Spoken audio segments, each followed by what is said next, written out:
Hello, ഇന്നത്തെ നമ്മുടെ കുട്ടീസിന്റെ lunch box നോക്കാം. അപ്പൊ ഇന്ന് രണ്ടുപേർക്കും ചോറ് തന്നെയാണ് കേട്ടോ. അപ്പൊ ഞാൻ ദേ ചോറ് വെച്ച് കൊടുക്കുന്നുണ്ട്. നിങ്ങളുടെ കുട്ടീസൊക്കെ പോയോ? എല്ലാരും ചോറ് തന്നെയാണോ കൊണ്ടുപോയത്, അതോ കാപ്പിയാണോ കൊണ്ടുപോയെന്നൊക്കെ താഴെ കമന്റ് ചെയ്യണം കേട്ടോ, മറക്കാതെ. അപ്പൊ ഇതാ രണ്ടുപേർക്കും ചോറ് വെച്ച് കൊടുത്തിട്ടുണ്ട്.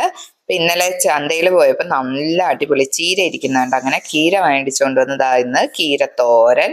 അതുപോലെ തന്നെ കണവ റോസ്റ്റ് ആണ് കേട്ടോ ചെയ്തത്. അവർ രണ്ടുപേർക്കും കണവ റോസ്റ്റ് വെച്ച് കൊടുക്കുന്നുണ്ട്. അപ്പൊ റോസ്റ്റ് ഉള്ളത് കൊണ്ട് ഞാൻ പിന്നെ വേറെ ഗ്രേവി കറിയൊന്നും വെച്ചിട്ടില്ല കേട്ടോ അവർക്ക്. അപ്പൊ ഇതാ രണ്ടുപേരുടെയും ലഞ്ച് ബോക്സ് റെഡി ആയിട്ടുണ്ട്. പിന്നെ ഇന്ന് സ്നാക്സിന് ഫ്രൂട്ട്സ് ഒന്നും ഇല്ല കേട്ടോ. അപ്പൊ അതുകൊണ്ട് ഞാൻ ബിസ്ക്കറ്റ് ഇതുപോലെ രണ്ടെണ്ണം വീതം രണ്ടുപേർക്കും വെച്ചു കൊടുത്തിട്ടുണ്ട്.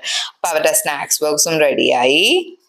അപ്പൊ ഇതാ നമ്മുടെ കുട്ടീസിന്റെ ലഞ്ച് ബോക്സ് റെഡിയായി. നിങ്ങളുടെ അവിടെ കുട്ടീസൊക്കെ സ്കൂളിൽ പോയോ ഇല്ലേ എന്നൊക്കെ കമന്റ് ചെയ്യാൻ മറക്കരുത് കേട്ടോ.